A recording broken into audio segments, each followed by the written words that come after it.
Rebote Galáctico a través de la www.fmastral.com.ar comenzamos a compartir juntos un nuevo vuelo hacia los cielos profundos.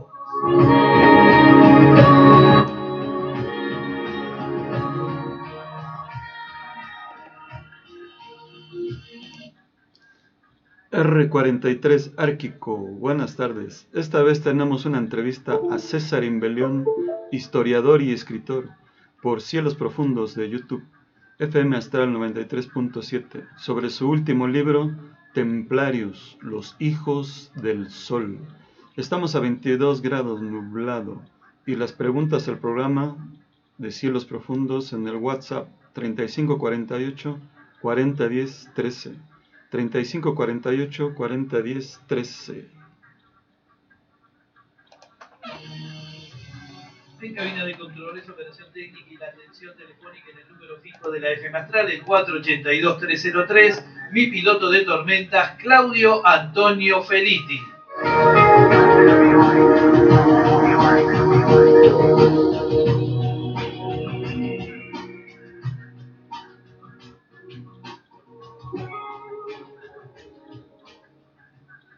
Muy bien, buenas tardes a todos. Los mensajes de texto, WhatsApp, Messenger, Facebook, Telegram, audios y videos van a mi número claro, el 3548 4010 13. 3548 4010 13. Bien, ya está el invitado, vení, venga nomás, siéntese acá conmigo. Ahí está César Imbellone, historiador, escritor, su último libro, Templarios, los hijos del sol, ya presentado hace unos meses atrás aquí en Capilla del Monte, y hoy vamos a revisitarlo. Templarios, los hijos del sol, revisited, dirían así. ¿Qué dice? ¿Cómo le va? ¿Cómo anda? Che, qué primaveral que está. Se está poniendo medio fresco. Se está poniendo lindo. Se está poniendo lindo. Bueno, les quiero contar algo. Estamos en el canal de Cielos Profundos con nueva tecnología. ¿Habrá posibilidades de que consigamos un acrílico transparente para que yo pueda ver a mi piloto de tormenta? Porque parece que estuviera en la cabina de ¿dónde está el piloto? Que no te veo. No, vamos a comprar. Para la próxima tenemos el estante correspondiente. Yo tengo varios lugares de dónde está sacando. Hoy dije, bueno, vamos a buscarle la solución. Está bien, una solución así. Pero quedó bien. A los argentinos. A los argentinos, lo atamos con alambre, de alguna forma lo sacamos adelante. Bien argenta la historia nuestra. Bueno, bajame un cachito a mi Claudio, poner un poquito más fuerte, o por ahí si me bajas a mí se equilibra, pues yo me siento muy fuerte, y César que habla más calmadamente, por ahí, claro, vamos a quedar en esta época. En esta época, sí, en otras. Bueno, pero ya está, esa es de otro que va atrás. Ya está. O no, o no. No. ¿Cómo me pegan a mí? Porque lo traigo como historiador y escritor, y me buscan la personas, llaman a la mañana, al programa de la mañana, para molestar. Bueno, saludamos a todos aquellos que están en la audiencia planetaria de Cielos Profundos. Cielos Profundos que cumplió el 15 de agosto 27 años. Pero como hubo un año que no estuvo en el aire, vamos a dejarlo en 26 y vamos a cumplir los 27 en agosto del año que viene. Y como corresponde a mi filosofía y a Cielos Profundos, el día que cumplimos no estuvimos al aire. Claro, qué grande. Y pues yo lo demora todas esas cosas. Entonces, pero es un número. Y en el país, tal vez de estas temáticas, debe ser el único programa que existe que está hace 26 años en el aire, ininterrumpidamente, y en algunos momentos estaba de lunes a viernes.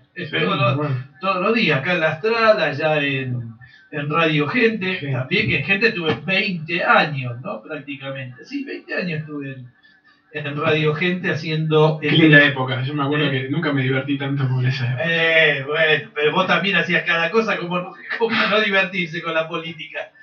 Así acá. Pero me gusta más esta versión de del César Imbellone liderando cosas espirituales, místicas, bueno, esotéricas. Para buscar, sigo siendo candidato a esta vuelta a intentar ser mejor persona.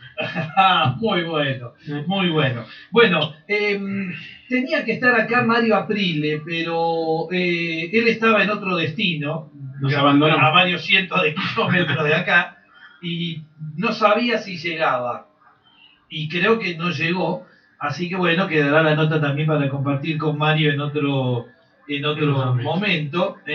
Así que vamos a encarar con César Imbellone, y ahora sí ya dejamos el chichoneo por un rato de lado, aunque nosotros siempre nos divertimos haciendo los programas, no hay otra forma de cuando nos juntamos de hacer estas cosas. Pero bueno, vamos a entrar ahora en, primero, necesito los hijos de la promesa. Buscalo en es más difícil ese. Bueno, no sé qué vas a hacer. Ese en el álbum, viste, es como en te falta uno que nunca aparece. No, ese los hijos de la promesa no lo tengo. Aunque me lo has enviado en un borrador, los primeros borradores. Los primeros borradores me enviaste. Sí. Lo que pasa es que yo tuve un par de desgracias, amigo. Se te borró el disco. Vos sabés que 2 veces digan que yo no sé cómo es la historia conmigo, pero yo me olvido muy rápido de la gente que me jode, me olvido rápido. Es como que con la edad pasa eso. Perdono rápido también. También pasa con la edad. Pero a la vez me olvido por muchos momentos de la cantidad de material que perdí con los 2 cortes de luz que hubo hace un montón de años atrás. En esa época los discos rígidos que eran físicos no se recuperaban. Olvídate, y no recuperé. Y otra vez me pasó que hice una mala maniobra y en la compu, y también me borré todo el archivo que tenía, me quería matar. Decir que de eso tenía algunos respaldos, ¿no? Entonces, eso me parece que no los tengo más. Si lo llegas a tener... No, el Hijo de la Promesa sale el año que viene, que es la tercera parte de Templarios Hijos del Sol. Templarios, el Hijo de la Promesa. Este es Templario y los Hijos del Sol. 1 y 2, y termina la trilogía con el Hijo de la Promesa. Porque era borrador lo que... Claro, era borrador. Así como este tuvo un borrador... Sí. También que era parte 1 y demás, y se consolidó después en un solo libro, sí, que en realidad son dos etapas distintas. Sí. Por eso tardó 6 años en constituirse este libro. Claro. El otro prácticamente ya está escrito, o sea que simplemente estamos esperando que tome fuerza a Templar los Hijos del Sol para el año que viene. Claro. Está bien. Aprovechar a hacer talleres con este libro, con la gente que le gustó, que vamos a hacer en las distintas ciudades después de cada presentación, volver un par de meses después para hacer ya una charla más debate, más que un monólogo, ¿no? Sí, pero ¿vos creés que se puede debatir mucho la historia? Por ejemplo, nosotros podemos debatir, y yo lo he dicho muchas veces y lo he clarificado, el rol de los templarios en la historia universal, ¿no? Un rol que seguramente vos vas a decir lo tuyo también, un rol, podríamos decir, de brazo armado de la Iglesia, por ejemplo, de un poderío económico que, según los dichos de Jesús, se transmitió a través, porque vamos a decirlo de alguna manera, ¿no? Toda la enseñanza de Jesús fue tergiversada cuando se junta la incipiente religión cristiana con el Imperio Romano, a través del emperador Constantino. Y la madre. ¿No? Y la madre. La madre de Constantino es la que elige los primeros obispos de la Iglesia y es la que selecciona los textos que hoy conocemos como canónicos y apócrifos. Che, las mujeres no han hecho otra cosa que hacernos desastres en la historia. Y se los digo en serio, entonces. Yo diría que hacen nuestra vida más picante. Pero escúchame, ¿era la madre de Constantino la te que puede gustar el picante o no te puede gustar el picante? ¿Te puede caer bien el picante? Sí, ¿te puede caer mal el picante? ¿Armó este libro la madre de Constantino? Claro, la madre de Constantino es la que elige los obispos, sí, elige los textos. No te puedo creer, no la sabía esa parte. ¿En serio me decís? Así es, ves que te gusta más esta versión, ¿no? Pero, qué increíble. Yo dije Constantino, qué manera de manipular las cosas. Bueno, nos sacamos de vuelta, nos dimos cuenta de una cosa. No leyó el libro. No, pero escúchame. No leí el libro. En el libro estaba. Pero ¿cómo voy a leer el libro? Si acaso apenas me está entregado el libro, me lo tenés que fotografiar ahora. Está reciencito. Miren cómo está. Tiene el brillo ese de salido, ¿viste? Como los cosos del auto. Está increíble. Acá, ahí, decime vos, Claudio, porque ahí sale bien, se ve perfecto. ¿Ves? Los hijos del sol.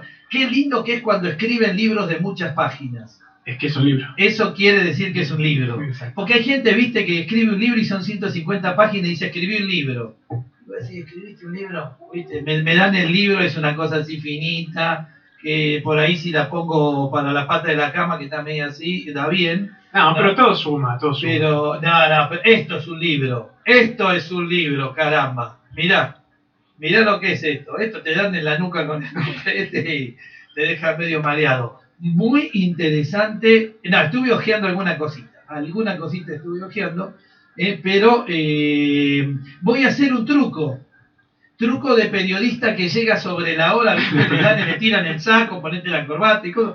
Vamos a tomar, miren, esta es la forma de salir, son 30 años ya, ¿no?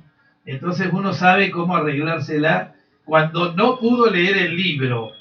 ¿Qué hace? Toma el índice, ¿no? ¿Y qué le decís al invitado? Cuando el invitado sabe, viste, que vos los podés escuchar tranquilo y todo, y después vas repreguntando, y parece que fueras un periodista que, que leyó. Se leyó el libro, parece. Bueno, vamos a empezar por la Edad Media. Me suena más a que estoy en la universidad, o mejor, no, en la secundaria, decía, a ver, bueno, bolilla número 4, temario 5. Yo que recuerdo mi vida como templario, te puedo tomar examen ahora mismo.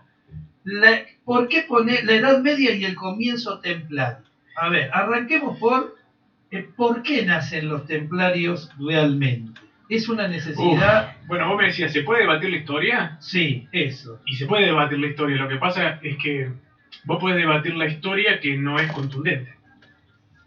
La historia contundente, ¿cómo la debatís? Sí. Es esto y es esto. Claro, punto. Sí. La historia que está basada en hechos... Ya está. Es complicado. Es irrebatible. Exacto. Es irrebatible. En cambio, yo te puedo decir la historia oficial de los templarios y su necesidad, de por qué es creada esa orden específicamente, y después vamos a poder debatir si eso es base científica, base histórica o mito. Esa es la línea de debate. En cambio, la historia, ¿qué te va a decir? Una orden creada por San Bernardo de Claraval, conjuntamente con el primer patriarca, no el primer rey, sino el primer patriarca de Jerusalén, Godofredo, y posiblemente alguna sociedad secreta de la época. ¿Por qué digo eso? Ahí entra el debate. Tenemos un cacho. No, te pregunto, ¿hay nombres de esa probable sociedad secreta?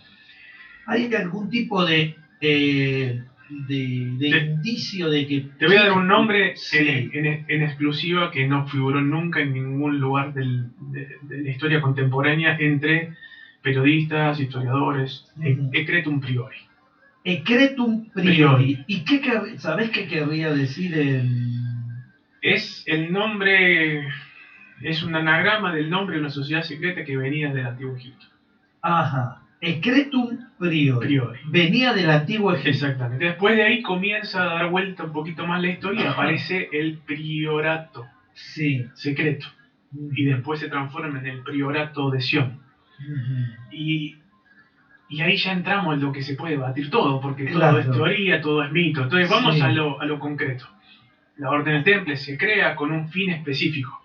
La historia oficial dirá que era para 9 caballeros, el gran maestro, quien va a ser su primer gran maestre, y 8 más. De ahí el tema de los octógonos famosos, toda la construcción de geometría sagrada en octógonos, pero si son 9, claro, son 8 y el centro. Y el centro, que es el gran maestre, ¿no? Entonces, vos tenés que esos hombres eran muy entrados en edad, eran caballeros. Entonces llegan a Jerusalén y se presentan al patriarca de Jerusalén y le dicen: nosotros somos humildes servidores de Cristo, los pobres caballeros de Cristo, todavía no eran ir al templo de Salomón, pobres caballeros de Cristo, que es la misma denominación que la orden mantiene hasta el 1500 en Portugal, por ejemplo. y le dice, venimos acá a custodiar los caminos de los peregrinos que vienen hasta Tierra Santa desde Europa. ¿Cómo 8 caballeros entrados en edad van a custodiar miles de kilómetros de asesinos, violadores, ladrones, de todo? Imposible. Entonces ya no podemos rebatir esta historia, porque es lo que dicen los libros, pero no es lo que te puede sentir fácil el sentido común. Te puede hacer fácil el sentido, no te hace ruido en la cabeza. Que entonces, ¿qué nos cuenta la historia? Para no irnos por los mitos. La historia nos cuenta que la Orden Temple se mantuvo con 9 miembros durante más de 20 años. Si vos sos una orden, lo mínimo que querés es que te ingrese gente, ¿no? Claro. Al mismo tiempo se les ha asignado lo que eran las antiguas caballerizas del Templo de Salomón. Pero no porque tuvieran, en este caso ahí tenés una diferencia con la masonería. La masonería sí tiene una ascendencia hasta todo lo que tiene que ver con lo salomónico. La forma de sus templos, la forma de sus logias, las columnas. Hay muchísima simbología que tiene que ver mucho con lo salomónico. En cambio, la Orden del Temple no, se inclinó más hacia lo que era el mundo musulmán, contrariamente a lo que cuenta la historia. Por eso el primer sello cuando se llaman las cartas, las notas, el primer sello templario es la mezquita de Alcazar. No es el Templo de Salomón como ¿no? Y se llamaba supuestamente y del Templo de Salomón. ¿Por qué digo supuestamente? Porque era una alegoría.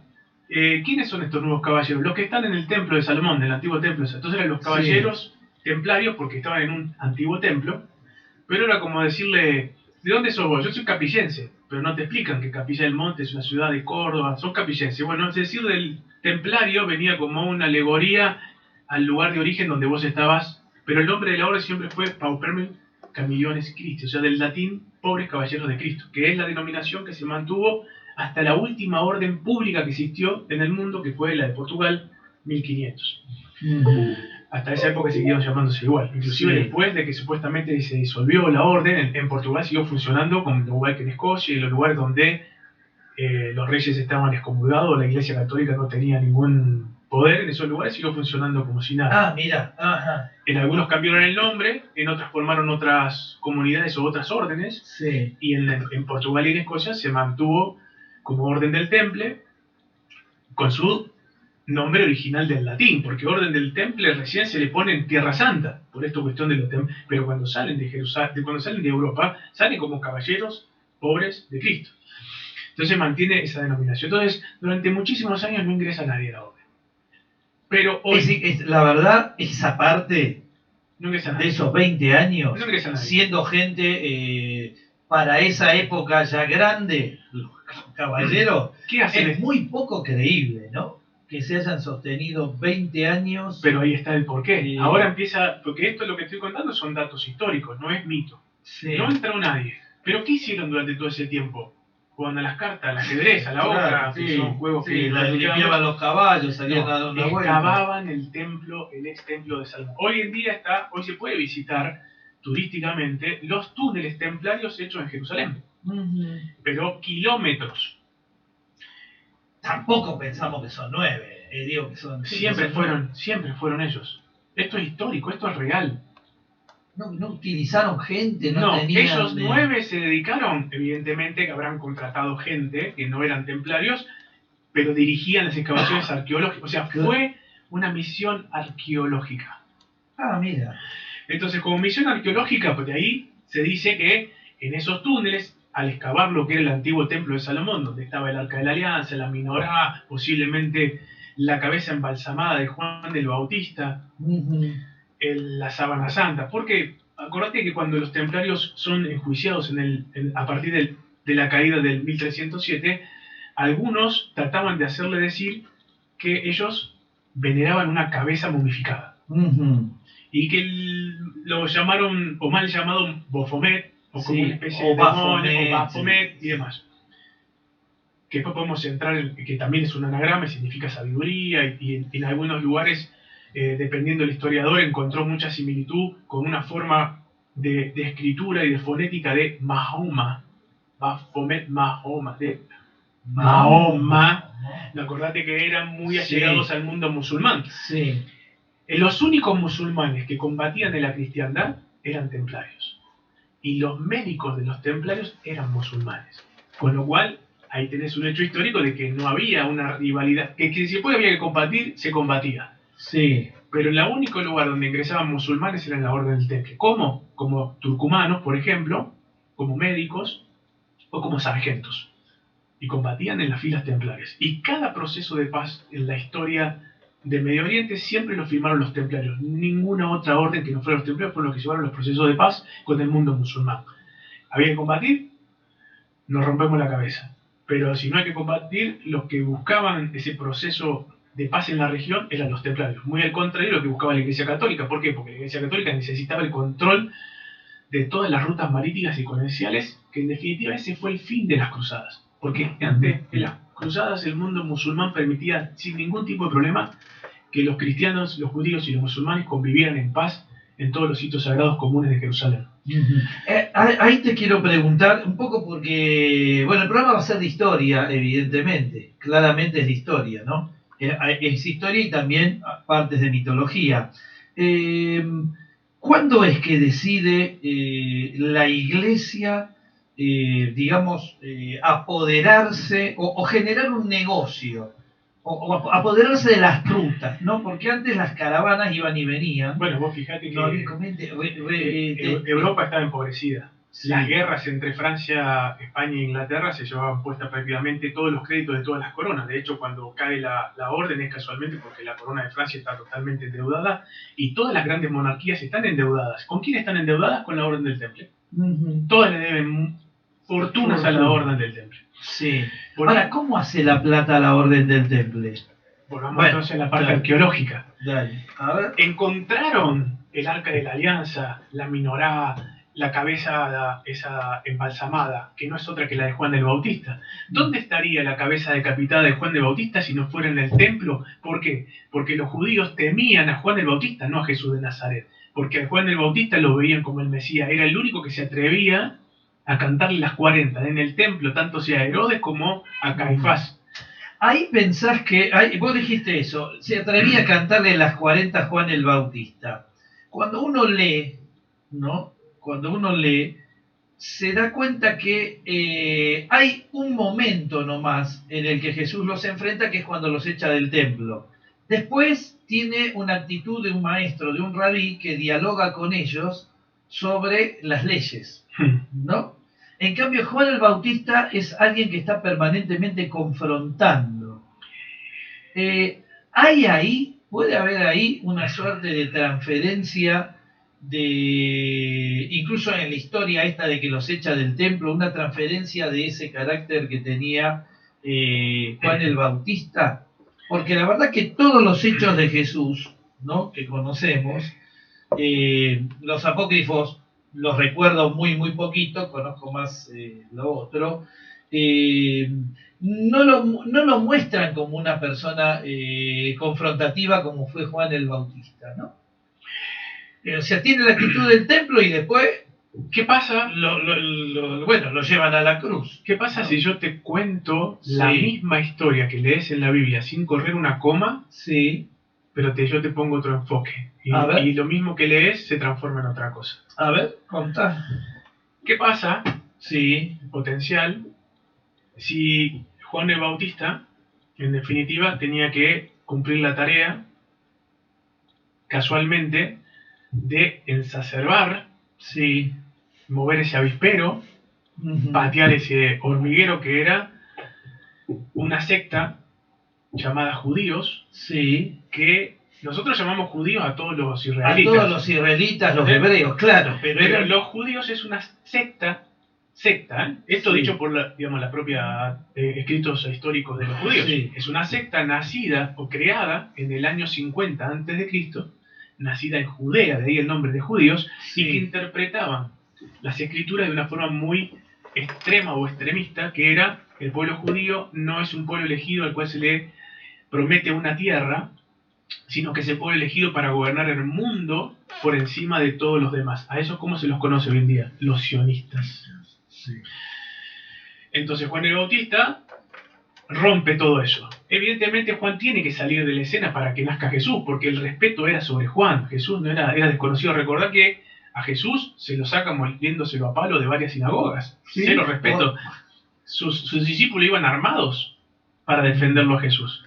A Juan el Bautista iban los sacerdotes a donde fuera que el tipo estaba, muertos de calor, vestido como estaba, iban a averiguar y le decían: Juan, ¿por qué dijiste esto? Y él le daba de vuelta en el medio de los dientes y se iban de vuelta calladito para el templo y iban a hablar con Caifás y decían: ¿y ahora qué está diciendo? O sea, el Sanedrín estaba muy preocupado por Juan. Fíjate que Jesús, cuando se entera de que él va a morir, él no hace nada para evitarlo. Era porque los tiempos ya estaban terminados o no tenía el poder tampoco para hacerlo porque todavía su vida pública no era poderosa.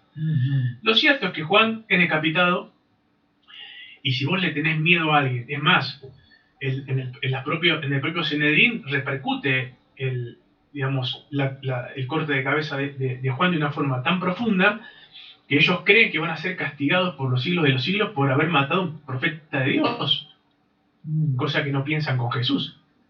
Inclusive hasta el momento de la cruz a Jesús no lo respetan, pero a Juan sí.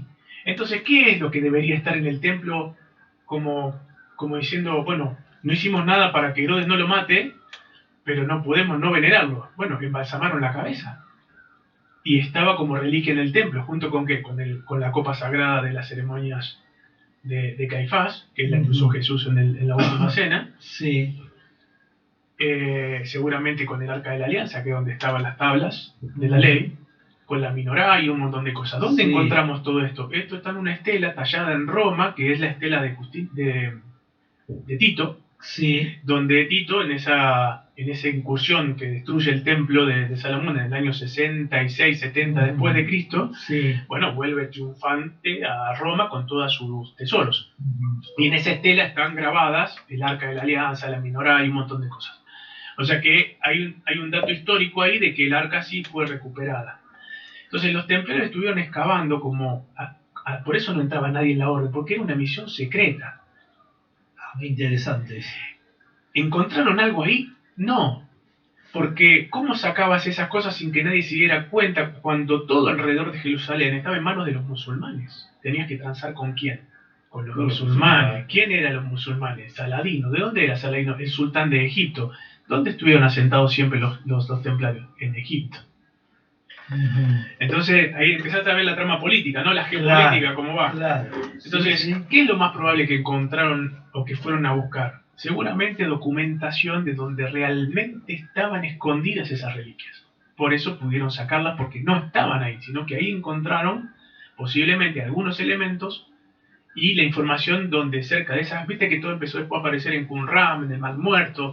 Bueno, todas esas evidentemente son todos tesoros que también... Generalmente se dice, ¿no? Historiadores finalmente lo han, digamos, de alguna manera establecido así, como que ponían distintas reliquias, ¿no? O el conocimiento se esparcía, digamos, no se dejaba todo en un lugar, ¿no? Sino que era como una tradición que había también de, bueno, esto lo dejamos acá, esto se lo damos a fulano, esto queda en Mengano, el otro lleva... Y la forma de protegerlo también, ¿no? Claro, era una manera de... Volviendo al enfoque distinto. Sí. Jesús predica 4 años. 4 años de Pascua. ¿Lo viste alguna vez con algún tema conflictivo? Nunca. No, salvo el problema en el templo, y siempre cuando los mercaderes siempre estuvieron. Exacto. ¿Por qué años atrás no hace lo mismo y ese año, que es el año en el que él va a ser apresado y es el año de su momento, lo hace? Ahora, si vos vas a los relatos, vos ves que Jesús entra con los mercaderes, pero yo creo, viendo, ahora tiene la otra visión. ¿Y qué pasa si Jesús no estaba enojado porque los mercaderes estaban haciendo uso del mercado dentro de un templo que supuestamente era un lugar sagrado? Para Jesús era un lugar sagrado el templo del Sanedrín, un lugar donde siempre lo despreció, un lugar que dijo si ese fuera el templo, de la forma que Jesús trataba a su Dios como su Padre, cabía en la personalidad egocéntrica que tuviera Jesús decir: yo esto lo voy a destruir, que es el templo de mi Padre, y lo voy a reconstruir en 3 días, tomando en cuenta las escrituras judías en que Jehová o Yahvé de adentro del arca le da la indicación a Salomón para construir el templo. Él le dice, y construirás un lugar que será de adoración a mí. Y viene Jesús y le dice, eso lo voy a hacer pelota en 3 días. Entonces hay una claro, con este contrasentido también. Jesús le dice varias veces, cuando habla con los miembros del Sanedrín, que él no viene a derogar la ley, a abrogarla, ¿no? Era el término más conocido en las traducciones, ¿no? Sino a cumplirla, como diciéndole, ustedes no cumplen con la ley, yo vengo a cumplir la ley y mostrársela. Sí, pero esos son los textos que te dejaron que vos leas. Sí. El que eligió la madre de Constantino y modificó la madre de Constantino. Ajá. Porque si vos venís ¿Cómo se llamaba la señora? Sí, hay que googlearla. ¿Podés googlear a ver cómo se llamaba la madre del emperador Constantino? Porque vos fíjate, se me ha vuelto un personaje súper interesante. Súper interesante. Si vos te ves este tema. Pero siempre hablan de Constantino, ¿viste? O sea, sí, bueno, porque es la historia que vos lees, porque él era el emperador Constantino. Claro, pero podría decir, la madre era terrible. ¿Vos creés que Constantino vio en el cielo una cruz y dijo, y ahora me convierto al cristianismo? O fue porque se caía a pedazo el imperio romano y entendió que a través de la religión es la única forma de volver a unificarlo. Ahora, volviendo a ese tema de Jesús, ¿cómo Jesús va a decir, yo vengo a cumplirlas cuando él se encargó de romper todas las leyes? Por eso te digo, esa parte es extremadamente contradictoria. Es alguien que dice que viene a cumplir la ley, sin embargo, todas sus acciones... es romper la ley. Era, hacer milagros en sábado, ¿no? Todo ese tipo de cosas que era... claro. Bueno, de hecho, por romper el sábado, es apresado. Es apresado, claro. O sea, fíjate, lo que para nosotros sería una tontería, para esa época de esta secta radicalizada, tan importante, cualquier cosa que se atentaba contra el templo, era un proceso de vida o muerte. Entonces Jesús viene y rompe todo eso. ¿Y qué pasa si esos mercaderes que él echa, los echa por ignorantes de estar utilizando el dinero de la gente pobre para llevar sacrificios a un templo, a un Dios que no era el Dios verdadero? Porque él dice, yo vengo a crear una nueva alianza y eterna. Una nueva alianza. ¿Qué quiere decir? Que la de mi padre tampoco sirve para nada. Otra vez otro desprestigio hacia supuestamente ese padre.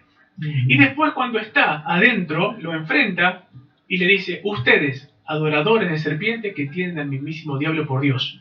Y apunta el Santo Santorum. ¿Qué hay en el Santo Santorum? El Arca de la Alianza. ¿Qué hay dentro del Arca de la Alianza? La ley. ¿Y qué había dentro del Arca de la Alianza aparte de la ley? Un ser que decía ser Jehová, Yahvé, que vos tenías que tener un traje especial para poder acercarte, porque si tocabas el arca te morías por radiación. Y esto es historia. Todas las batallas que ganan los judíos, o mejor dicho, los israelitas, hasta llegar a la tierra prometida, es con el arca por delante y va haciendo una masacre de gente que va muriendo de forma inexplicable. De hecho, hasta los propios israelitas que no cumplen con ese rol, y con esas protecciones, y que tenían que estar tapados de una forma y con piedras específicas para que esa radiación que emitía el arca no muriera. Hay un relato en el libro que yo cuento, donde... ¿En qué capítulo, te acordás? En la parte donde se está hablando de toda esta historia. Mirá los nombres por ahí del índice. Mirate el índice. Te la cuento porque me la sé de memoria. No, está bien, pero digo para buscarla y pegarle una miradita. Y tiene que estar de la cuarta parte en adelante. Ajá. Después de la traición, lo sagrado y lo templario. Lo sagrado y lo templario. Bueno. Porque ahora estamos hablando de estos temas que tenían que ver con esta historia y es entrelazado. Bueno, los envalentonados, los israelitas, con el tema que venían ganando batalla tras batalla, se van y se enfrentan con los filisteos. Y del arca le prohíben la batalla contra los filisteos. Y los generales dicen, vamos por todo. Bueno, obviamente van a la batalla, pierden la batalla y pierden el arca. Se la llevan los filisteos. Están triunfantes y empiezan a morir en el campamento del filisteo todos. De muestra inexplicable. Entonces, ¿qué hacen? Devuelven el arca, la ponen en 2 bueyes, devuelven al campamento de los israelitas el arca, y al llegar, dice la propia escritura, dice que los bueyes que traen el arca también se caen muertos. Y empiezan a morir todos también los que están en el campamento israelita. ¿Qué dicen los israelitas? No, es Dios nos está castigando porque lo desobedecimos. No, era la radiación, porque morían de un lado, morían de otro. Y por eso todo el tiempo tiene que construir algo muy especial que contenga esa energía del arca, que tiene unas dimensiones especiales, con una protección especial, con materiales especiales y hasta inclusive con varas de proporciones especiales que eran para que nadie toque ciertos sectores del arca. Era un artefacto sin duda que no era de este mundo, o tenía dentro un ser que no era de este mundo. De hecho, arca viene de arcano, ángel del Señor. Ajá. Y arca es contenedor. Entonces, un contenedor que tiene un ángel del Señor. Esto te lo cuento acá como segunda versión. Y si es el monte Sinaí, el primer acuerdo entre el hombre y seres de otro mundo, el primer acuerdo penitenciario, porque no es un solo arca. Después hay más arcas, porque muerto Moisés se manda a construir otra arca más. Y eso está en las Escrituras. Ah, mira, vos, uno creía que había una sola arca. No, son varias. Que se mandan a construir y se mandan con las mismas proporciones, mismos elementos y demás. Entonces, ¿y si fue el primer acuerdo penitenciario de la historia donde a Moisés le adjuntan un contenedor especial para un ser especial, un arcano, un ángel del Señor caído? Y entonces, el primer Yahvé o Jehová que nosotros creemos termina siendo el primer caído. Porque vos fijate otra cosa, cuando Moisés está en la montaña, él no sabe que se llama Yahvé o Jehová, porque él le dice, ¿cómo es tu nombre? Yo tengo que ir abajo a decirle que te conozca, vos sos el que nos sacó de Egipto. Yo soy el que soy. No le digo yo soy Yahvé o Jehová. ¿Cuándo aparece Yahvé o Jehová? Ahí está, en sus 400 años de supuesto cautiverio en Babilonia. Ya era un dios menor, Yahvé, en Babilonia. Del panteón de los babilónicos. Entonces, el Dios de Moisés, que le da un código de conducta y de ética y moral a esa nueva humanidad, después de dentro del arca le pide que rompa todo eso, porque es de dentro del arca que le dice las batallas que tienen que pelear. Y hay una orden específica que lo dice la propia escritura judía o hebreas, donde no puede dejar mujer, anciano, inclusive si la mujer era embarazada también hay que matarla, porque no debería quedar enemigos atrás del pueblo de Israel. Pero ese día dijo, no matarás, en las tablas de la ley. Pero este ya se llamaba Yahvé, Jehová, el otro se llamaba Yo soy el que soy. Te van a venir los rabinos y te van a rebatir toda esta historia, porque obviamente es una mala prensa, pero es la verdad. Entonces ahí entendés cuando Jesús le dijo, ustedes adoradores de demonios que tienen a la mismísima serpiente por Dios. Y si te estoy apuntando al Cenedrín y estoy apuntando tu templo, un templo que ese que estaba dentro del arca pidió que se hiciera con esas medidas específicas para hacer su lugar de adoración. Lo dice claramente en las Escrituras. Acá en el libro vas a tener un montón, todo lo que te estoy contando, vas a tener la recopilación de los textos judíos, o mejor hebreos, de todos sus textos sagrados, donde es totalmente incongruente el Dios de Jesús con el Dios Yahvé o Jehová. Inclusive en todos los pasajes a lo largo de todos los textos sagrados, en lo que ese supuesto Dios está todo el tiempo pidiendo sacrificios de sangre a su propio pueblo, a sus propios elegidos. Todo lo contrario. Jesús en la cruz todavía dijo, perdónalos porque no saben lo que hacen. No era el mismo. Entonces, ¿qué pasa si entonces ya Jesús no saca latigazos a los mercaderes del templo porque estaban comerciando en la casa de Dios, sino porque estaban sacándole el sustento a la gente pobre para comprar animales, para expiar pecados con un Dios que no era el Dios, era un impostor? Fíjate que no hay una palabra en ningún lugar de los evangelios donde Jesús hable de Yahvé o de Jehová, siempre es Abba, mi Padre.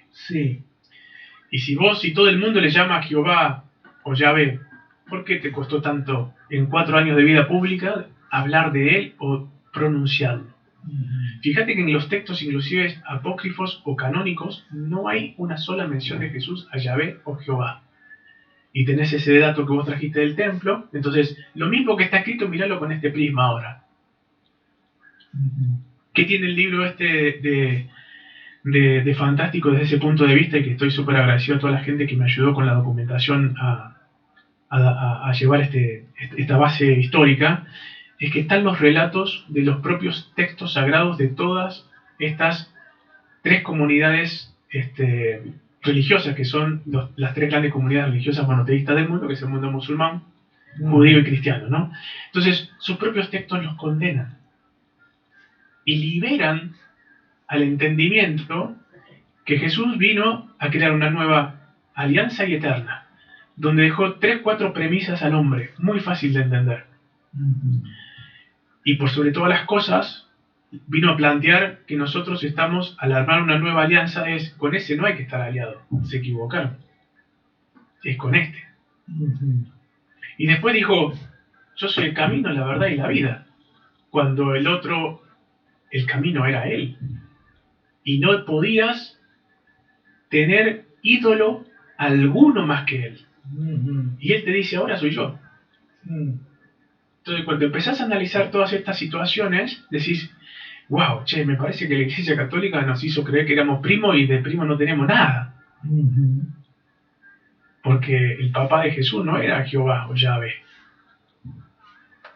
Era otro que su nombre era tan poderoso que ni siquiera aparece en los anales de la historia. Y ahí es donde aparece una lápida famosa, que también lo cuento acá, encontrada en Toledo, o refugiada en Toledo, en lo que se llamó la Cueva de Hércules, que fue reproducida en un lugar de Arjona, España, que se conoció como la lápida templaria. La lápida templaria era un diagrama de geometría sagrada, era una especie de espejo o mesa, que se llamó la Mesa de Salomón, donde Salomón escribe el nombre de Dios de una forma codificada para que nunca el hombre pueda pronunciarlo, pero que nunca se olvide. Como Salomón, que hablaba con Dios, que supuestamente Dios le entrega un anillo, pero fíjate qué anillo, ¿no? Le entrega un anillo que es ¿para qué? Para dominar a los demonios, porque son los demonios, según la historia, los que construyen el templo de Salomón, con ese anillo de poder que le entregan a Salomón, el Dios. O sea, hay un Dios que le entrega un anillo de poder para construir un templo a demonios. Lo dicen las escrituras, no lo digo yo. Entonces, si empezás a hilar finito con la historia, es súper apasionante. Entonces, la historia oficial es un cuento de hadas. No sirve para nada. Lo que vos tenés que agarrar es la fuente fidedigna que vos tengas, inclusive aunque esté cambiada y esté alterada, que son los textos religiosos. Léelos, porque la gente cuando dice, yo sé la Biblia, no, viste las películas, no la leíste. Y en las películas está, ¿quién gobierna a Hollywood? El sionismo, ¿no? Y bueno, te voy a contar siempre la versión que me conviene a mí, pero no es la versión real. Entonces los templarios, ¿por qué son terminados de ser perseguidos junto con los cátaros? Sí. Y porque contaban puertas adentro, tenían la posta de lo que estaba pasando y profesaban una religión que iba contraria a los intereses de ese mundo que comenzaba a tener una relación estrecha, que era el mundo incipiente cristiano, ya con el mundo romano dentro, apostólico y romano, con el mundo judío. En detrimento de ¿qué? Del mundo musulmán. Acordate que la peste negra en Europa se llevó 2 personas de cada 3. Y era por no tener cloacas. El mundo musulmán ya hacía 800 años tenía cloacas. Y ese mundo musulmán, ¿de dónde hereda tanto conocimiento? De Egipto. Entonces, los templarios, entendiendo que el concepto de conocimiento era poder absorber la mayor cantidad de saber de todas las culturas antiguas, lo hicieron, pero el libre pensamiento, que es en definitiva lo que después tratan de buscar la masonería, un lugar, un territorio nuevo donde pueda haber un libre pensamiento, donde hubiera fraternidad, donde hubiera igualdad y libertad. ¿Lo podían hacer en Europa con la Inquisición? No. Entonces en América sí. Entonces ahí empezás a entender las gestas emancipadoras y tratar de voltear el poder de las monarquías europeas en esos periodos, que salía su poder de donde, de las materias primas de la América continental. Y ahí vas empezando a hilar y te das cuenta de dónde venimos y hacia dónde vamos, y es un bucle de errores continuos que es por no saber nuestra propia historia. Porque hoy vas a ver iglesias de 200 ramificaciones distintas de la cristiandad, donde la gente sigue persiguiendo líderes religiosos que siguen contando una historia que es la que conviene contar porque es la que controla las masas. Y no voy a dar nombres de qué iglesias para no entrar en un debate no estoy acá hablando ni bien ni mal estamos hablando de hechos históricos y por ahí algún tipo de interpretación, ¿no? Yo siempre digo lo mismo, en toda institución hay gente buena y mala. Hay gente muy piola, hay gente muy sana, en todos lados, porque las instituciones se crearon siempre con un fin noble. El problema son los hombres que después los Illuminati. Sí. Todo el tiempo por los Illuminati. Ahí yo no entiendo. Los Illuminati no tienen la culpa de nada. Y vos agarrás un chico acá de Capilla del Monte cuando estábamos en el medio del desfile, le dice, estos son todos Illuminati, qué sé yo, digo, pero este no tiene ni idea de nada, se cayó del catre hoy y se trasnochó anoche y... Sí, porque se habla con mucha... Yo tengo un amigo, un investigador, historiador y todo eso, ¿no? Que parece como una fijación con el tema de los Illuminati. Le digo, pero grupos como los Illuminati hay hace 25.000 años acá. O sea, no es que es el eje del mal, ese grupo en particular. Los Illuminati, para que la gente lo entienda, los Illuminati eran un grupo de intelectuales, maestros en todas sus artes, de la literatura, de la pintura, de la música. Eso eran los Illuminati, nacidos en Baviera, en Alemania. ¿Para qué se formó este grupo? Para llevar... Época, para situar a la gente, años más o menos... Y si no me equivoco, está en el 1600. No, antes de la... sí, en el 1700 porque es contemporánea la masonería. Claro. Sí, la masonería nace en Londres en 1717, sí. Así que debe estar ahí. Para mí eran un poquito anteriores, pero no mucho más, en la parte de Baviera. Sí, son un poquitito anteriores, ¿por qué? Porque el primer maestre de los Illuminati, o sea, la función de ese grupo de elite, por decirlo de alguna forma, pero al servicio de las artes para la gente, como lo que querían era que todo el mundo tuviera acceso a la educación. Y que esos saberes fueran de fácil acceso al público, que todos pudieran leer y demás. Cuando muere el primer maestre, el segundo maestre es masón, por eso te digo que es ahí justo. Ah, mira. Entonces, ese maestro masón... ¿Te acordás del nombre? No, está en el libro. Se lleva los Illuminatis a la masonería. Y automáticamente los otros miembros que no copularon con esa idea se fue diseminando y quedó en la nada y se murió, pero el nombre era muy potente.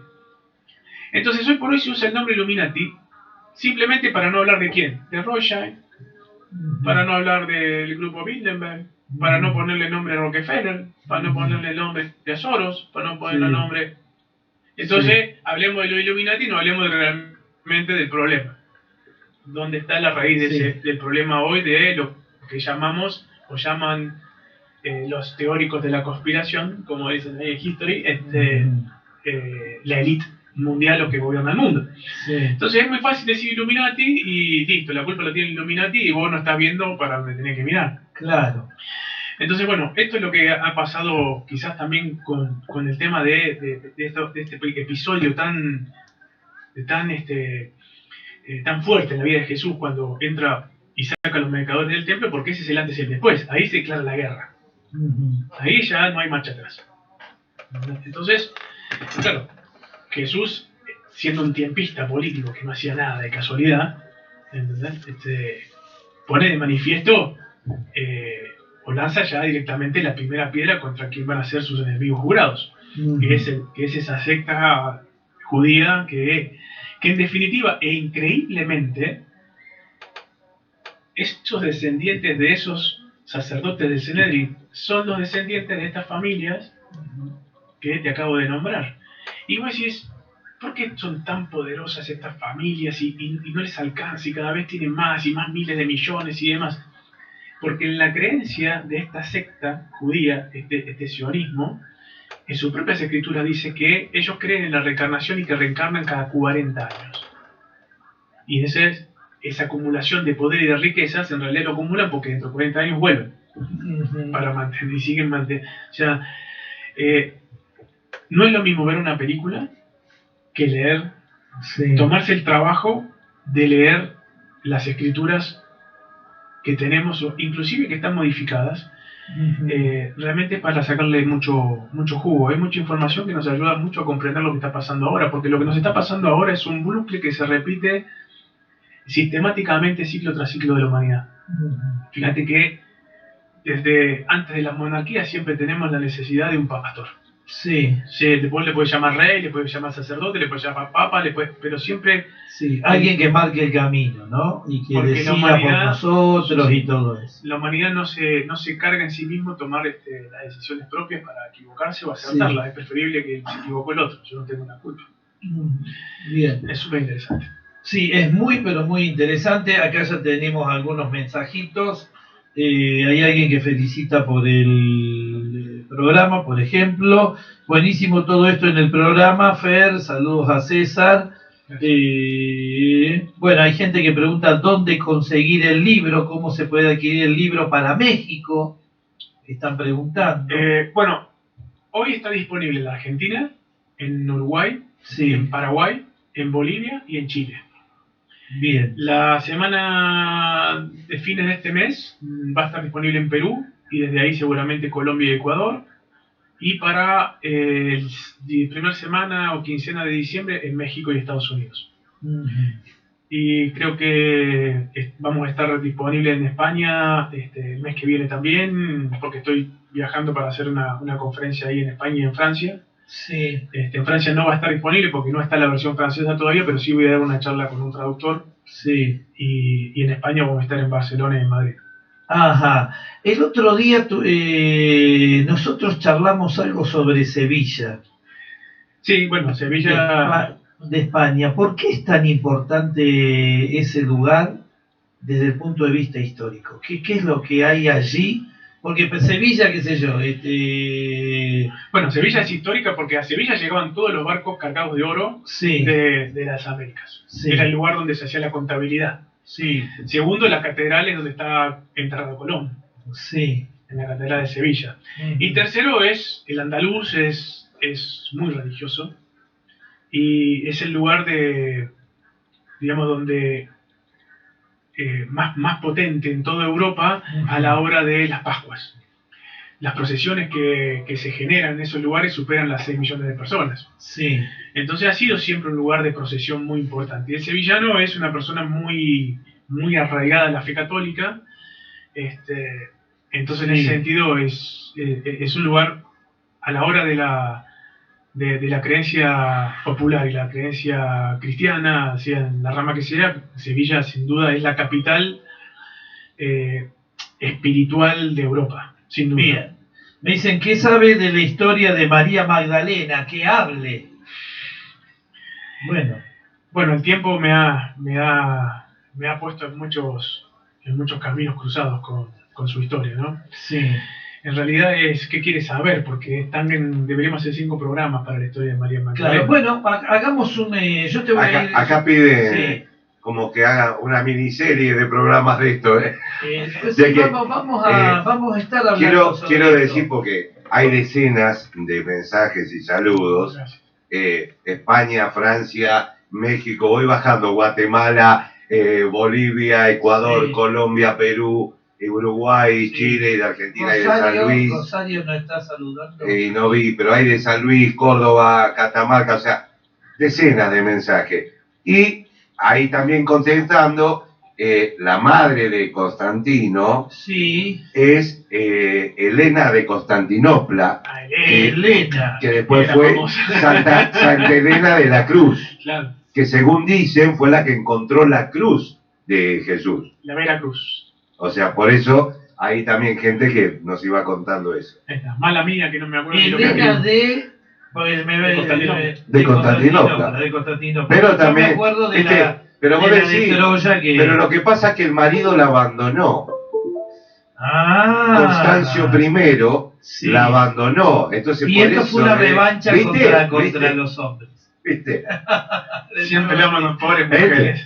Claro, o sea, la agarramos, la ponemos en una terapia y ¿por qué hiciste esto? Claro. Me abandonó, entonces decidimos complicarles la vida a todos estos. Claro, total, lo que iban a morir eran los hombres, ¿no? No, pero mira, ahí te voy a rebatir y voy a romper una lanza por las mujeres. Yo ahora entramos con María Magdalena, ya no voy a... Dale, decir. Una de las batallas más importantes que tiene que ver con las mujeres, casualmente, tiene que ver en España, ahí por Tolosa, cerca de esa región, donde no había hombres.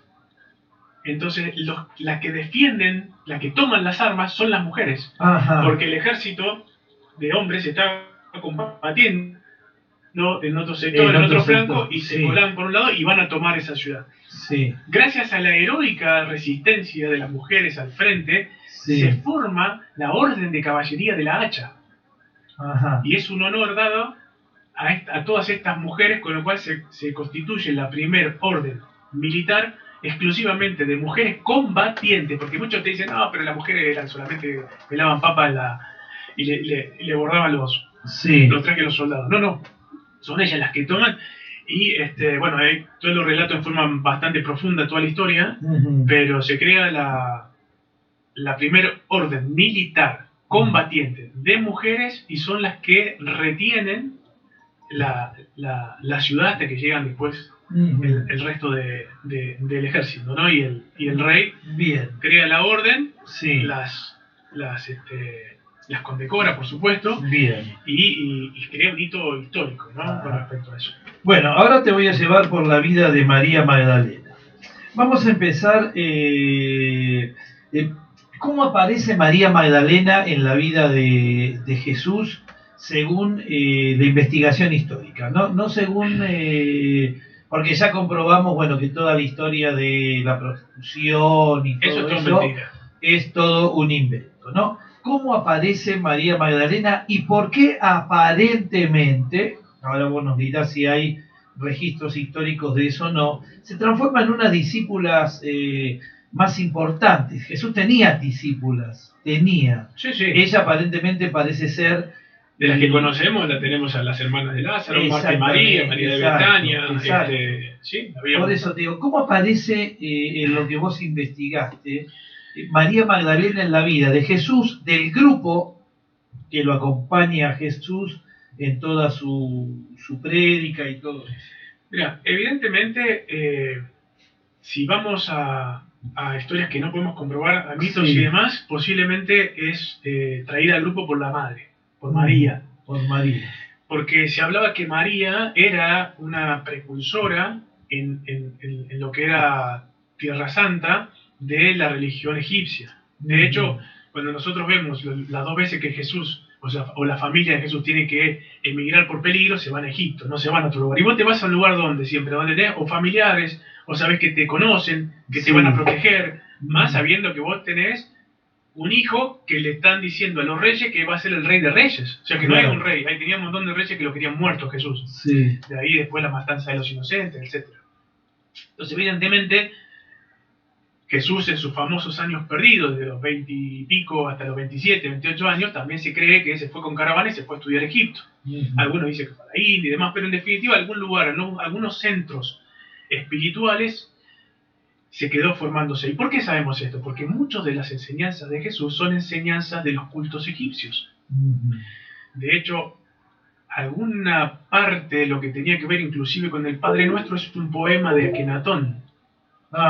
Entonces, y esto es historia, ¿ya? Sí. Acá hay una línea posible. Tenés a la familia yéndose siempre para Egipto, tenés a Jesús de joven posiblemente visitando Egipto, y tenés a Jesús haciendo parábolas, que también son parábolas que evidentemente se le había enseñado a la propia María de chico, porque venían de un lugar, de una procedencia que era el antiguo Egipto. Entonces, se hablaba de que la Virgen, entre comillas, la mamá de Jesús, María, y se habla de María Magdalena siempre ligada al culto de Isis. Entonces, evidentemente, había una situación ahí. María Magdalena, de una familia acaudalada. ¿Por qué? Porque hay varios pasajes donde María Magdalena es la que aporta dinero para ese trabajo de Jesús. ¿Dónde encontramos algunos de esos pasajes? Por ejemplo, en la compra de aceites que eran como si hoy compráramos oro, los aceites y los óleos sagrados famosos en que María unta los pies de Jesús y después los seca con sus cabellos. María Magdalena. Sí, y Judas en la misma reunión le dice: ¿cómo estás gastando tanto dinero con lo que lo necesitamos para nosotros poder irnos a la próxima ciudad y tenías que gastar en acomodamiento, comida? Y Jesús le para el carro y le dice: soy yo el que viene a ser entregado, como diciéndole: me van a crucificar y no tengo derecho a que alguien me haga este gesto de amor, porque esto es caro, ¿no? Palabras más, palabras menos, es lo que Jesús increpa a Judas, que era de alguna forma, junto con el otro discípulo, que era un ex recaudador de impuestos, el que administraban los fondos del grupo. Sí, Tomás. Era, ¿no? Tomás era el Pero ahí dice claramente que compra todo eso tan caro, es María, no es que salió de la... Porque los hombres nunca le hubiesen dado plata a María para que vaya a comprar perfumes para Jesús. Claro. Entonces, evidentemente, ella tenía su propio manejo importante, porque estamos hablando que era, según el relato de Judas, una pequeña fortuna lo que habían gastado. Entonces, fíjate que María Magdalena siempre se ponía el nombre y el apellido era el lugar de procedencia, ¿sí? O sea, Jesús de Nazaret. Pero Magdalena no existía. Magdala no existía en los tiempos de Jesús. Ah, ¿no existía Magdala? Es una ciudad que se crea después. Ah, mira. Y se busca después Migdal. Tampoco aparece, sino que aparece tiempo después. Entonces, ¿qué significa Magdala? Torre. En Rem le Chateau, cuando se encuentran unos pergaminos, este Berenguer Saunier, el padre, y el sacerdote crea ese lugar, hace dos cosas. La torre Magdala, una torre del homenaje, una torre de un castillo que le llama Magdala, y el jardín le llama Betania. Las dos personas que Jesús más siempre pedía ser recordada, ¿no? Que es casualmente en el episodio de este óleo. Él dice, estas mujeres debe ser, que es a María y a Marta, las dos hermanas de Lázaro, que son unos segundos antes al episodio del óleo santo. Y hace una torre, después de encontrar documentos secretos de la Orden Temple y que vinculaban a una supuesta tumba de María Magdalena por debajo de lo que era el complejo de Rennes-le-Château. Junto con un tesoro templario que evidentemente encontró, porque las construcciones que genera el cura son millonarias. ¿De dónde sacó la plata? Tenía que evidentemente haber encontrado el dinero o artefactos muy cuantiosos para poder hacer todas esas obras. Entonces, hablamos de María Magdalena, la torre. Jesús le cambiaba el nombre a todos. A Pedro le pone Pedro, no era Pedro. El otro le va a todos le iba a cambiar. Y a todos le buscaba... Pedro no era Pedro. Bueno, pero después ¿con quién lo identifica? Con la roca. Con la roca. La roca porque después la Iglesia Católica te va a decir, no, la roca porque vamos a construir el templo sobre la roca y no sobre la arena. Sobre esta roca construiré mi iglesia. Pero eso no lo dijo nunca Jesús, no está en ningún lado. Y si la roca era porque era un duro así que no entendía nada, porque el sentido del humor que tenía Jesús era tremendo. Y María Magdalena termina siendo la torre porque es la columna vertebral en la que él va a basar la historia de su movimiento y su verdadero mensaje. ¿Y dónde ves esta gran diferencia? Porque ¿de dónde te agarras para hacer esta diferencia? La anunciación. Si Jesús era una persona políticamente incorrecta de vivo, pero siempre tiempista y nada de casualidad, después de muerto y resucitado con toda su gloria, era menos casualidad, esta es la elegida. Y la anunciadora termina siendo María Magdalena, mientras que los demás están todos escondidos y muertos de miedo. Entonces, sobre esta piedra, que no entendía absolutamente, de hecho lo decía Jesús, había tres grupos en los discípulos. Uno que estaba a favor de María Magdalena, otro que estaba en contra y otro que era neutro. En los que estaba en contra, que eran los más huecos, estaba Pedro. Y de hecho Pedro es el que lo termina negando 3 veces. Y después lo termina negando una vez más, cuando estando en Roma, se entera que lo van a matar, se las toma de Roma. Se las toma y se escapa de vuelta. Y Jesús se le aparece y le dice, ¿dónde va? Volvete. Pero no es que se vuelve para decir, no, perdón Jesús, de vuelta te negué. No, él se vuelve escudriñándose entre los cristianos que lo van protegiendo y lo cazan de vuelta. Y ahí es donde él pide ser, ya, digamos, creo que en su propia vergüenza, y esto lo digo por mí, pide ser crucificado cabeza abajo porque ya no era digno de verlo a Jesús, porque esas son las palabras. Por falta de dignidad es pedido, no por humildad, ser crucificado boca abajo. Entonces vos decís, María Magdalena, la torre, en un castillo, en esa época eran castillos, en un castillo o fortalezas, el lugar más importante, ¿cuál es?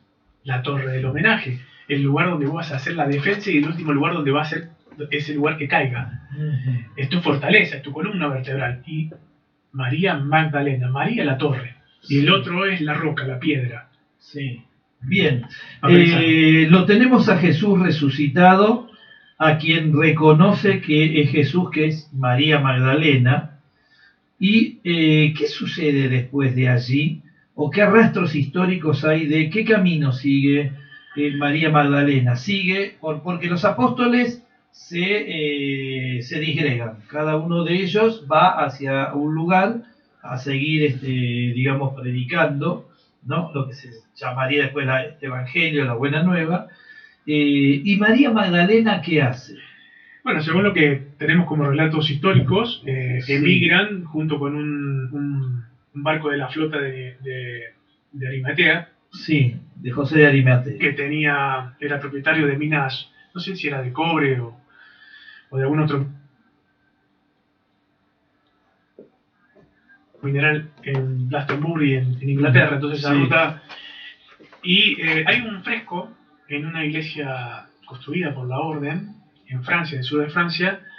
Y bueno, el mito es que el discípulo más joven, que está en la cruz junto con Juan, junto con María Magdalena y María Madre, una niña de tez morena, un cuerpo momificado, todos con aureolas de santo, empujada por ángeles. Esto es el fresco, no la pintura. Sí. Llegan al sur de Marbella, lo que hoy es Marbella, Francia. Sí. Y ahí comienza todo lo que es la historia de lo que es el culto de María Magdalena y el mito de que María Magdalena llega embarazada o llega con una niña que pudo haber sido de un embarazo. Obviamente que en los tiempos, no es que murió Jesús y al otro día llegó María Magdalena a Marbella. En esos tiempos tardabas años entre que se escaparon, se organizaron, lograron lo que buscaban, recolectaron lo que tenían para sacar del lugar. Imagínate que fue todo un momento, la sábana santa de Jesús. Sí. Imagínate que hubiese sido que vos tenías, no sé, el grial en la mano, el grial también. Todo ese proceso de salvar todos esos elementos sagrados que tuvieron en las manos o que Jesús usó, tuvo todo un proceso que llevó años por escaparse con todo eso. Entonces el mito dice que María Magdalena llega, se queda en el sur de Francia, evangeliza, logra que esa niña Sara se case con el primer monarca de la línea merovingia, nace esa rama merovingia, y María Magdalena se sigue quedando en el sur de Francia, en un lugar que se llama Aix-la-Provence, o Maximin de la Bohème, en una cueva donde todos iban a peregrinar ahí, a hablar con ella o a adorarla a ella y demás, y el mito sigue diciendo que ella vivió en esa cueva durante 30 años, alimentada por ángeles y arcángeles. Eso es todo lo que se sabe de María Magdalena. Después, dentro de lo que es la Orden del Temple, que ya ahí ya me hago cargo, el otro relato es que la tumba de María Magdalena, hay un lugar donde ella llega con esta pintura, lo que recrea es que ellos llegan a un lugar que se llama Pulpirilos. Sí. La Orden del Temple localiza ese lugar, que había una pequeña restos, habían pasado 1000 años, y construye un castillo formidable en ese lugar, en Pulpirilos, que hoy está destruido, pero sigue estando y se puede visitar. ¿Por qué? Porque era el lugar donde aparentemente María Magdalena seguía encontrándose con Jesús, y es el lugar donde su séquito se instaló por primera vez. De ahí se ve perfectamente el Mediterráneo, si alguien lo seguía y demás. Y ahí comienza un montón de relatos realmente sobrenaturales sobre la vida de María Magdalena en ese lugar. Y todas las construcciones que vinieron a posteriori religiosas, construidas por los templarios en honor a María Magdalena, tenían muchos secretos con respecto a esta historia. Entonces, María Magdalena termina desapareciendo en la historia con su muerte. Su cuerpo aparentemente también momificado, termina en unas cuevas que tienen 12 entradas, una por discípulo, y que cada tanto se abre. Una de esas entradas está en una tumba secreta del cementerio de Rennes-le-Château. Un cementerio, fíjate, Rennes-le-Château, un lugar turístico que después del Código Da Vinci todo el mundo fue, no hay un hotel, no te puedes quedar a dormir. No puedes caminar a la noche porque todo el mundo a las 7, 8 no hay nadie caminando. No hay policía. No hay turistas en el lugar más turístico del mundo, quizás por los 10 años después de la película. Sí. Nada. La gente del pueblo no puede entrar al cementerio. Solamente una vez al año, el Día de los Muertos, a visitar a sus seres queridos. Y Berenguer Saunier, que encontró la tumba, que era una tumba ficticia con una escalera, cambió las lápidas del lugar para que la tumba se perdiera en el anonimato. Pero Rennes-le-Château hoy es un queso gruyère. Es totalmente hueco por todos lados y hay entradas por todos lados. Y se dice que entre una de esas entradas llevan a la famosa tumba de María Magdalena. Bien, vamos a decirle a la gente que esta parte de esta historia de Berenguer Saunier, René Le Chateau, fue muy bien contada por Richard Ambeley, ¿no? Sí. En el libro El secreto mortal de los templarios. Exactamente. Así se llama, Hermoso El secreto libro. mortal de los templarios, de editorial Sirio, de la década del 90. ¿Sí? Les digo para que tengan una referencia. Bueno, de ahí sale la película también. De ahí sale, ¿no? claro. De ahí toma mucho, ¿cómo se llama? Dan Brown. De ahí toma mucho Sí, Dan Brown. toma mucho de ese libro y de algunos otros, pero ese libro es fundamental porque está muy bien contada por Richard Ambeley, que después escribió otros libros, todos girando en torno a esto.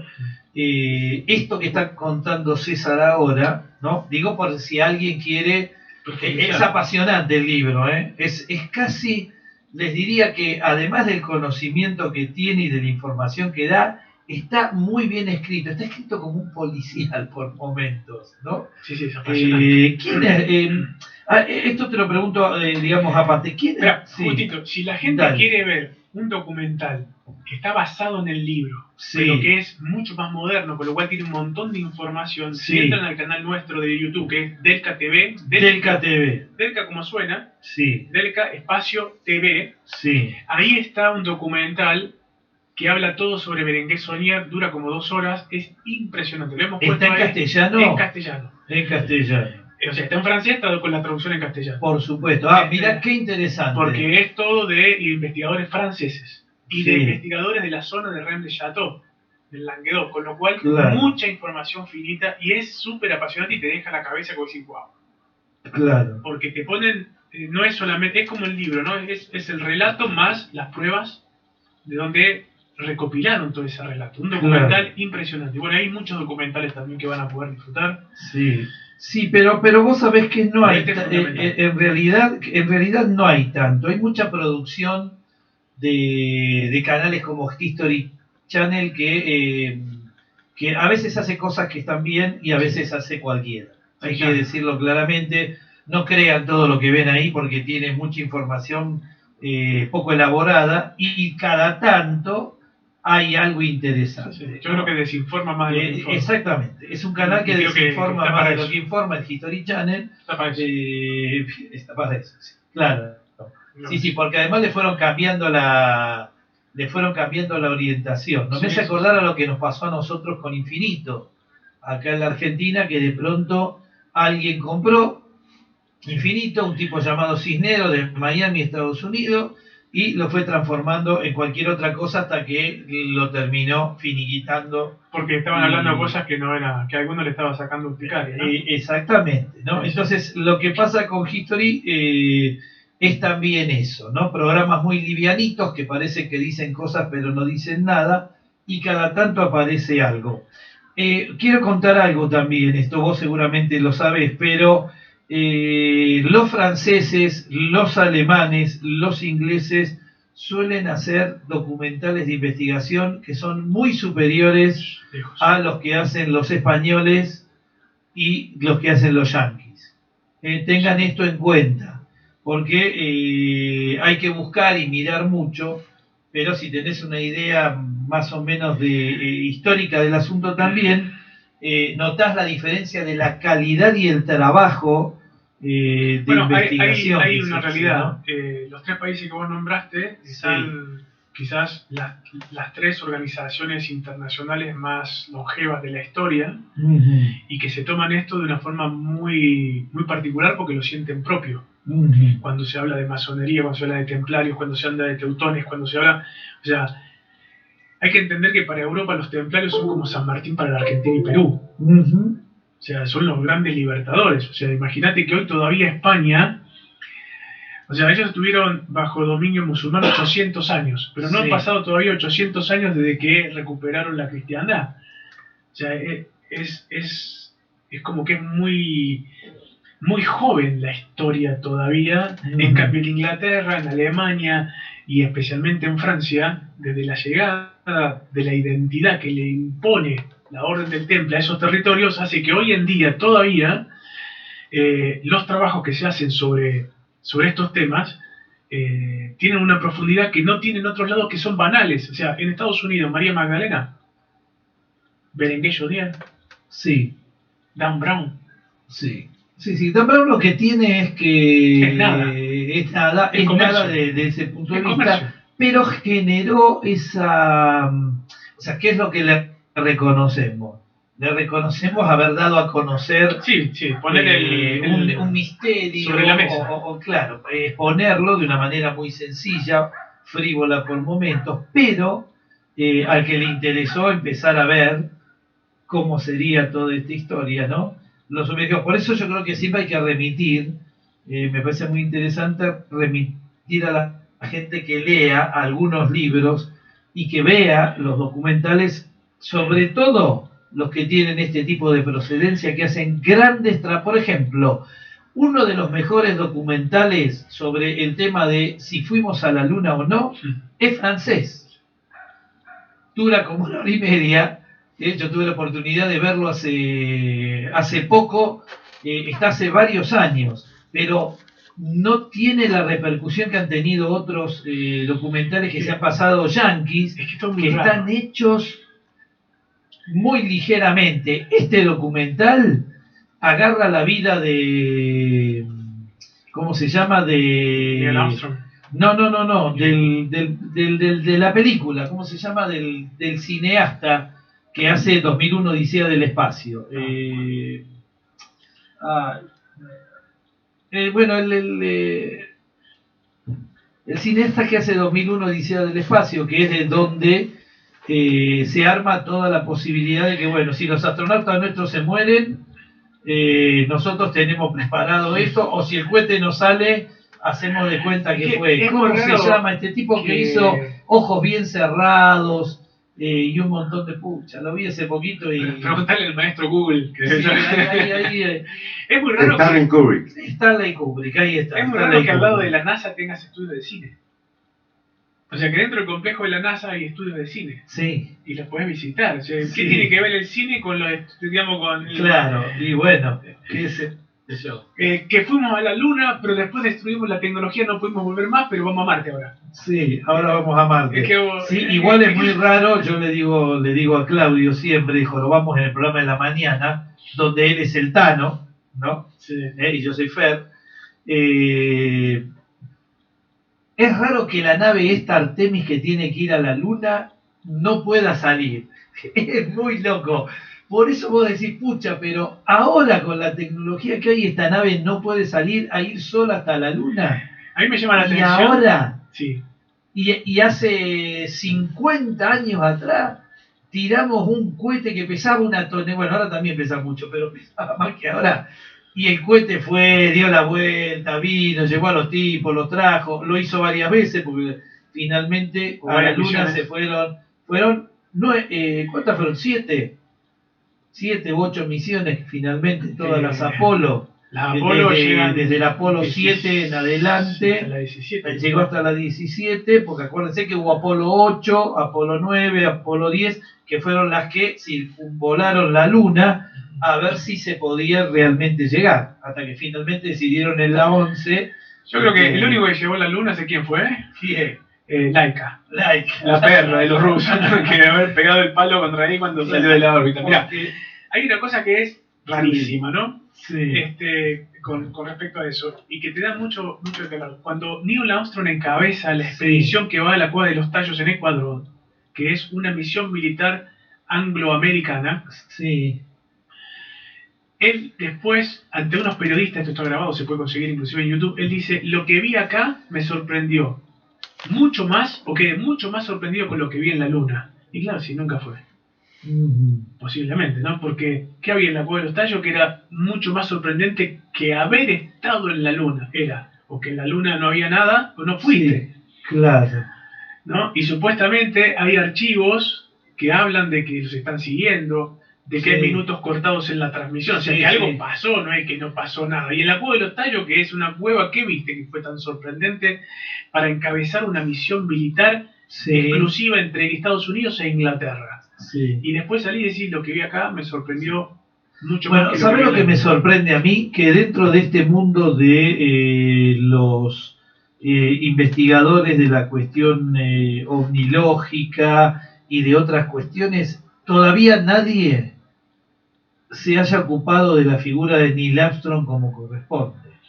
No, y después hay un montón de entrevistas a ellos cuando le hacen entrevistas sobre historias en la luna, que van a los colegios y demás. Vos le ves las caras a ellos, no es la cara del triunfalista, de un tipo que va a hablarle a un niño, no, o sea, no es la cara de que vengo y presento mi libro y yo contento y feliz y apasionado. Los tipos están apagados, ya están como diciendo, ¿cómo puedo seguir mintiendo esto? Es rara la situación. Yo creo igual que llegaron, pero me parece que no pudieron contar todo lo que sucedió.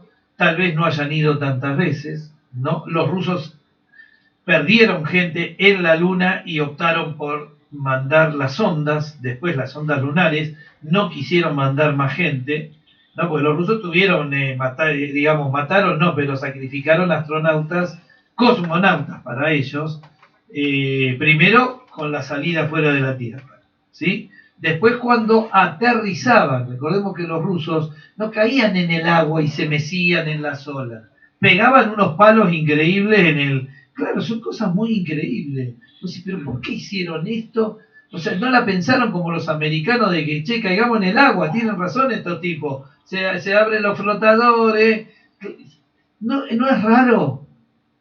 No es raro que el aterrizaje pareciera mucho más seguro del palazo que te pegás que caer en el agua mecido por las olas. Estamos hablando de las dos grandes superpotencias, ¿no? Claro, es muy extraño. O sea que hace poco yo miraba y digo, pero estos tipos cada vez que caían en tierra se pegarían unos cocazos bárbaros por los rusos. De hecho, algún par de tripulaciones llegaron muertas a tierra, ¿no? Bueno, pero no entremos en ese tema y volvamos a Templarios, los hijos del sol. Bueno, repasamos María Magdalena entonces. ¿Queda la hija Sara? ¿Hay testimonios de que Sara continúa de alguna manera? Sí, por supuesto. ¿Algo? ¿O Sara se casó, tuvo los pibes y después...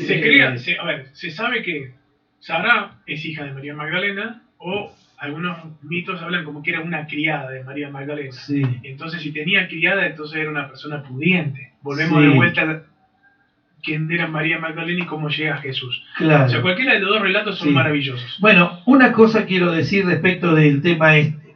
Jesús también era pudiente. Recordemos que José, su papá, tenía una empresa de cerramientos en madera. Mirá.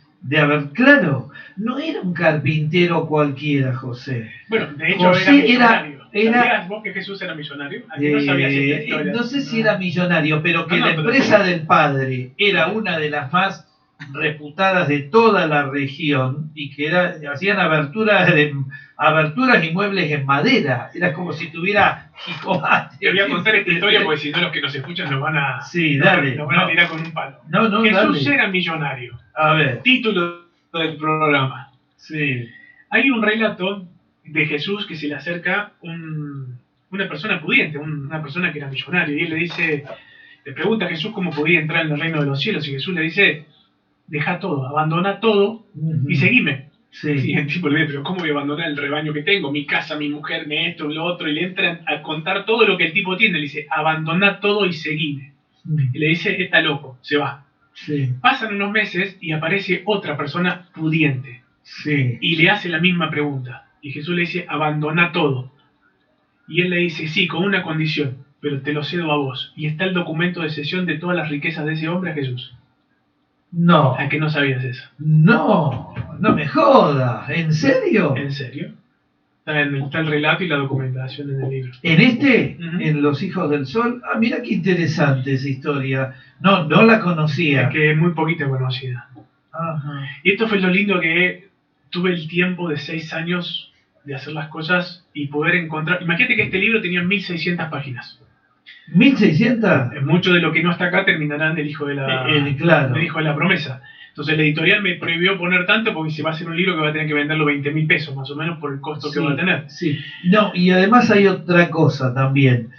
Si metes en un libro un exceso de información, se te va. La gente es como que se pierde. Es muy complicado leer algunos libros, ¿no?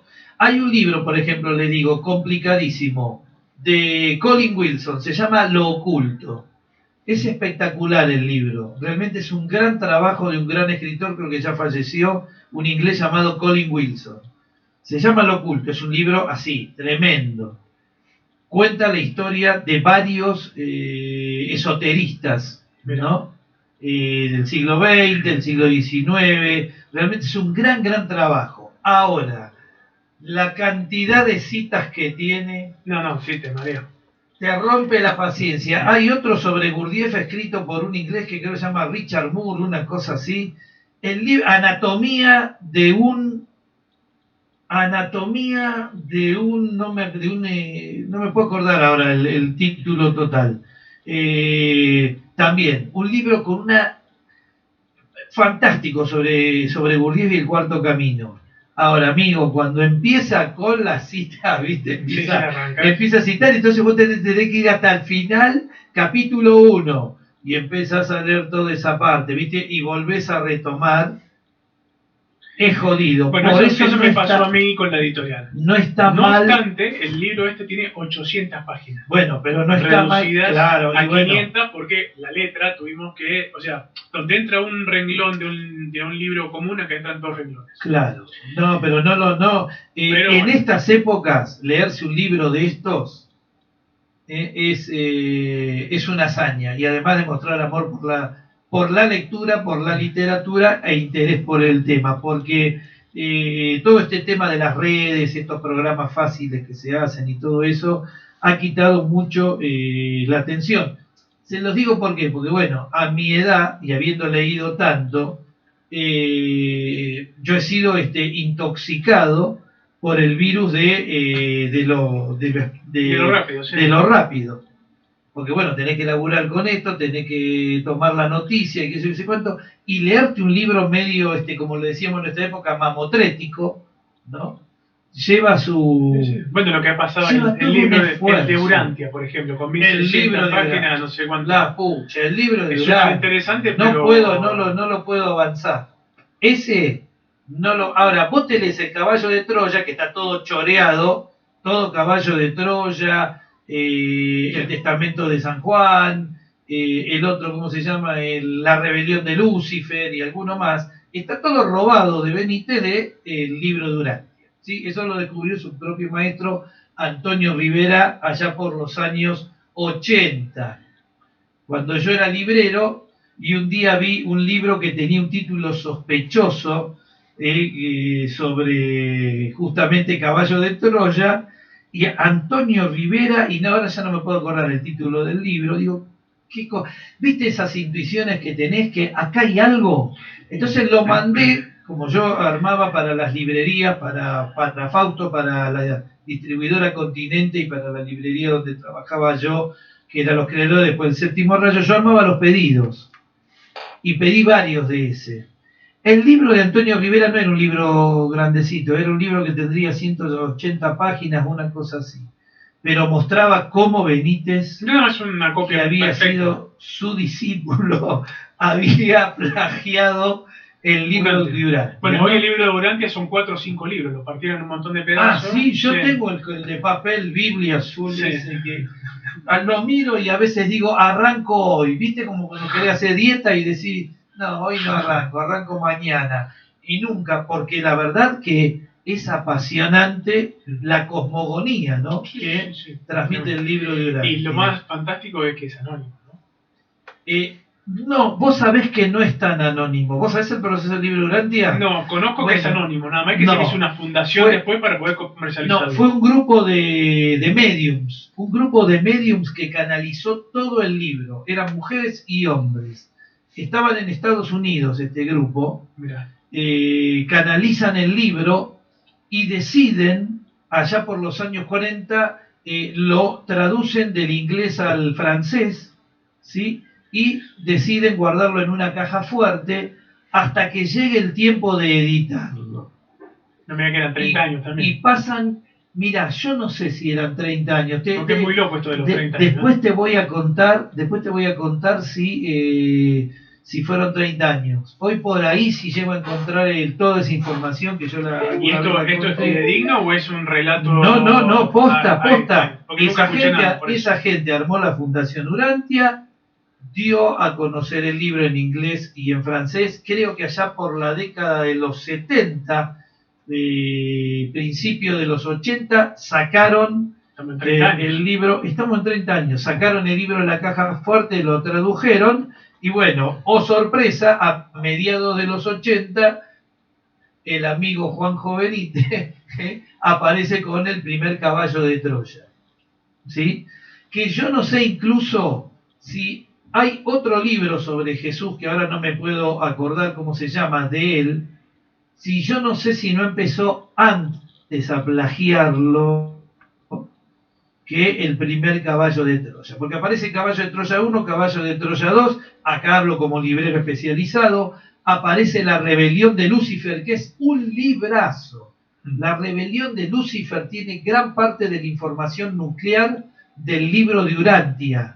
El gallego este fue tan cara rota que, sí, bárbaro, es un escritor fantástico, me encanta, pero desde el punto de vista de una supuesta conducta para los que estamos en estas cosas que debiera ser bastante impecable, fue un chantapufi. Bien, no ver internet, no ver redes sociales, claro. Eso fue posible. Hoy sería imposible. Bueno, sale Caballo de Troya 3 y salen Caballo de Troya 4 y el Testamento de San Juan.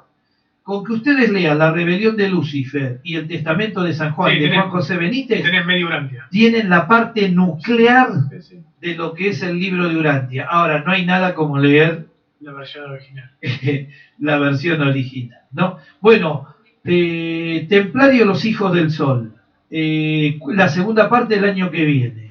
Sí. ¿Dónde lo podemos encontrar ahora este libro? Bueno, acá en Capilla del Monte está en forma exclusiva en la librería que está sobre la calle Techada. Nahual. En Nahual, en forma exclusiva. Solamente ahí. Y si no, después lo pueden comprar en Mercado Libre. Está con 6 cuotas sin interés y envío gratis a todo el país. Así que el que esté en Capilla puede ir a comprarlo directamente ahí, ya lo tiene. Y el otro, en 2 o 3 días, Mercado Libre se lo lleva a la puerta de su casa. Bien, es un libro. Templario Hijo del Sol en Mercado Libre y lo pueden pagar con tarjeta, 6 cuotas sin interés y envío gratis a todo el país. Bien, perfecto. Para tener una idea, ¿qué viene ahora en las actividades que vos tenés con Arcadia, este lugar fantástico que armaste acá en Capilla del Monte? De ahí con grupos de gente y demás, que estuvimos haciendo publicidad para distintos grupos que vienen de distintos países. Ahora llega un grupo con 150 personas, 2 grupos de 40, otros más de 20. Septiembre y octubre va a estar lleno. Podemos poner un puesto, porque con él tenemos un puesto de garrapiñada, pochoclo, vendemos pancho. ¿Hacemos algo? Sacamos los copos de nieve por ahora. Por ahora no iba a decir, no hay problema. Además, el proveedor nuestro está en Cana por ahora. Así que, bueno, pero así que estás con mucha visita. Sí, estamos recuperando más lugares. Hay otra casa más que se ha recuperado para remodelarla ahora, para que haya familias que quieran alquilar una casa. Eventos. ¿Estás pensando en algún evento? Nosotros vamos a tener una etapa que va a ser de temporada alta y temporada baja. La temporada alta va a empezar el 8 de diciembre, el Día de la Virgen. ¿Por qué? Porque ese día van a llegar las 4 estatuas de las 4 manifestaciones marianas, que sería la Virgen de Guadalupe, la de Mayugore, que es la Virgen de la Paz, la de México, de Guadalupe, la de Fátima y la de Lourdes, que van a acompañar y la de Medjugorje. Esa, Medjugorje es la de la Paz. La de la Paz, sí. Entonces tenemos Medjugorje, Guadalupe, Fátima y Lourdes, que van a acompañar a la figura de María Magdalena en un altar mariano. Entonces eso va a ser la apertura de temporada, donde desde ese día hasta las Pascuas, el año siguiente, usted va a poder ir si quiere a las 3 de la mañana a la Arcadia, si quiere utilizar el Templo del Sonido, si quiere hacer avistamientos, si quiere estar en una de las cuevas, si quiere estar en el templo, si quieren quedarse a dormir, se van a poder quedar a dormir. O sea, la Arcadia va a estar abierta a las 24 horas, con todas las actividades que van a ir, inclusive los fines de semana, los sábados y los domingos, se van a hacer pequeños eventos, no solamente para el creyente, para el afín, para aquel que quiera hacer un trabajo espiritual, sino también para el familiar que lo acompaña, que no le importa un pepino nada de eso. Va a haber actividades para ese tipo de personas, mientras que una parte de su familia está disfrutando de ese lugar. esa persona va a tener también su distracción y su entretenimiento. Sí, va a estar ¿no? su café, bien, sus tablas de asado, sus tablas de comida, su lugar para... vamos a disponer de un espacio de recreación para la gente que espera a aquellos que están realizando actividades. Sus trabajos, exacto. Eso es las 24 horas del 8 hasta las Pascuas. Bien. Posiblemente vamos a tener de vuelta una actividad templaria muy fuerte para febrero, como lo hacemos todos los años, porque antes nosotros lo repartíamos por todas partes del mundo. Ahora, desde la Arcadia, digamos, el corazón en la América de la Orden del Temple pasó a ser la Arcadia. Entonces es natural que una vez al año todos vengan. Bien. Acá me preguntan dónde está Arcadia, dónde se encuentra Arcadia. Los templos están ubicados a lo largo de lo que es la ruta que une Capilla del Monte con San Marcos Sierra, exactamente a la mitad. Si usted entra desde la ruta 38 hacia el Perilago, hacia lo que es la antigua ruta que une Capilla del Monte con San Marcos Sierra, exactamente 10 kilómetros y medio va a encontrar un paredón azul con una tranquera a tu derecha. 200 metros antes de lo que era la Posta del Silencio, lo que sigue siendo la Posta del Silencio. Bien. Te quiero preguntar otra cosa que nunca te la pregunté de estas veces que hemos hablado. ¿Qué encontramos en el canal de YouTube de Delca TV? De todo vas a encontrar. ¿Qué hay de material ahí para que la gente pueda ver? Hay material de muchas de las ceremonias templarias. Algunas están puestas en fotogramas porque hay cosas que no se pueden ver, pero hay para que la gente tenga una idea de más o menos de cómo son lo que se llaman las noches templarias, que es las noches que se toma juramento y ceremonia a los nuevos novicios, por decirlo de alguna forma. Muchos documentales que tienen que ver siempre con la Orden del Temple o cosas similares que tocan a la orden o a los templarios, aunque sea superficialmente. Y después van a encontrar mucha música. ¿Qué es esa música? Si ustedes un día van a la Arcadia se van a encontrar con un templo del sonido que se llama Oca, que es un lugar magnífico, que es un amplificador gigantesco de todo lo que tiene que ver con frecuencias y armonías. Ahí está, a ver. Toda la música que van a encontrar ahí son videos que se hicieron. La música está en las frecuencias en las que hablaba Tesla. Tesla decía que vos tenés que entender el universo en frecuencias y armonías, y esa era la llave de ese cosmos.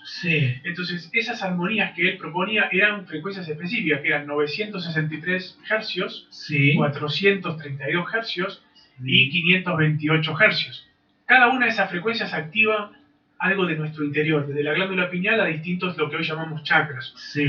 Te hago una pregunta, porque yo no entiendo mucho de todo esto. En realidad yo ya le dije a la gente que hace 30 años que creen que yo entiendo de esto, yo no entiendo nada. ¿Puede ser que la música te llegue a modificar en algún momento un estado de ánimo? Una música... 100%.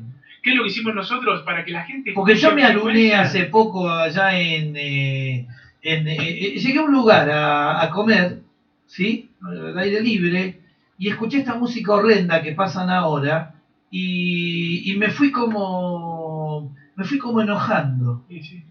Me fui como enojando. Pero tiene una explicación científica. Y después dije, pucha, esto que... Ojo, que yo me he bancado, mamita. Pero... Vos sabés que ese día dije... ¿Por qué me alunicé tanto ese día, no? Me lunaticé tanto.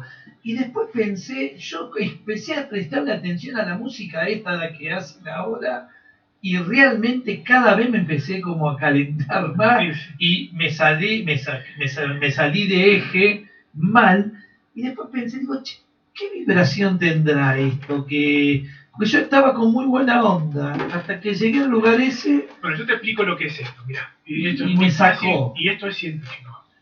Toda la música que vas a escuchar, ¿qué hicimos nosotros? Hicimos reproducciones de música, de clásicos históricos de todos los tiempos, para que la gente sienta empatía pero está en la frecuencia esa. No está en la frecuencia original que uno lo podría escuchar. Obviamente que lo reconstruimos y lo volvimos a hacer un cover. O sea, lo tocamos nosotros desde cero. Entonces, pero se hizo en 432 o 963 o 528. Entonces, hasta ahí todo bien. Entonces la gente va a encontrar música propia, ¿no? Que es sonidos y demás para trabajar en armonías, meditaciones y demás, y después clásicos de toda la historia que es para que la gente escuche en esa frecuencia. Vos vas a una iglesia, cualquier iglesia, no importa la religión, entrás y te sentís súper bien.